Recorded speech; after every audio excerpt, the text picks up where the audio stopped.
Well, yet another bad poll for President Biden, and this time it involves a key part of his base. The president's approval rating among young voters sinking to 41%. Now, that's nearly a 20-point drop from just a year ago.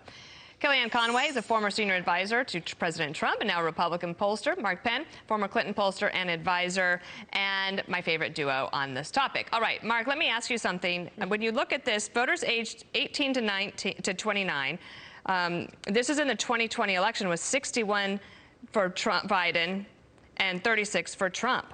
But Biden approval on the issues, COVID 52, Ukraine 46, economy 34. But this new poll says the young people are not enthralled. Why do you think that is, and is that a real problem for him? Well, I think the decline here has been across the board. We could look at virtually any group. The problem is that the problems of the country have mounted up. Inflation, immigration, crime, the end of the pandemic. All of those things have come together. So I don't think necessarily Democrats are going to do poorly with young people. I think that's really been consistently a strength. The question is, can they reverse this across-the-board decline?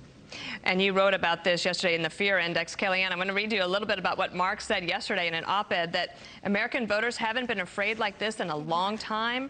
People are afraid of being walloped financially, being injured or menaced by criminals, being in a country without strong borders or COVID protections for immigrants, and being under threat of nuclear weapons. If Mr. Biden and Democratic leaders cannot effectively address these fears, the wave election will hit them in November. I'm assuming you would agree with that. I am curious if you think that Republicans are able to pick up any supporters from those youth that might be turning away from Biden.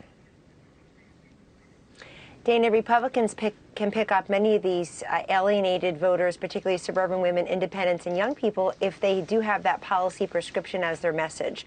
I believe voters will reward those who run on substance, not style, who run on principles, not politics. And I'm really surprised that this White House and this Democratic Party that prides itself on projecting youth and energy and optimism in the future are really stuck in their own heads in terms of just not being able to come up with a plan.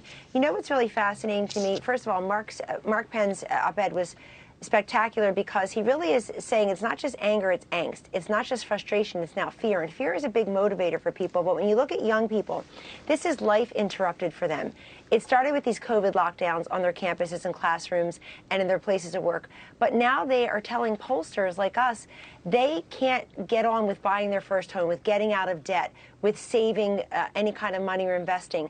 So that life interrupted is now spilling over to their feeling about the party in charge, one party rule in Washington.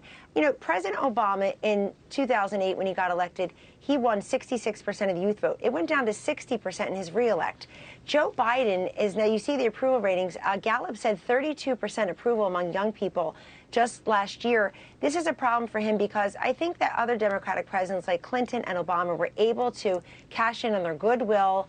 They were seen as strong leaders, and they were seen as having this connective tissue with young people that Biden just does not. It's not a difference in age. The poll was great. It said that 36% of the young people say their problem with Biden is his ineffectiveness. 14% he doesn't keep his campaign promises, that he doesn't share their values or their vision. That's a pretty strong indictment. Mark, one of the things that you see consistently in polls as well is this question, does the president care about issues that I care about? Does he care about me? And on that one, can President Biden figure out a way to show that he feels their pain? Well, I think there are a lot of ways the president can do that, but it involves a big reversal of policy. Look, I think voters are feeling like the nuclear fears of the 50s, the crime fears of the 80s and 90s, the inflation fears of the 70s, and all of these things are happening at once. The administration's got to take big, bold action here.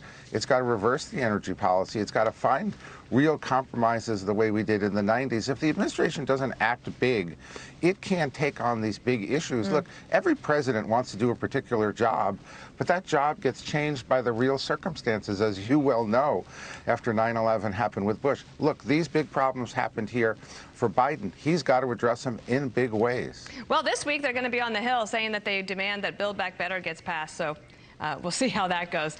Mark Penn, Kellyanne Conway, good to see you. Thank you. I'm Steve Doocy. I'm Brian Kilmeade. And I'm Ainsley Earhart. And click here to subscribe to the Fox News YouTube page to catch our hottest interviews and most compelling analysis.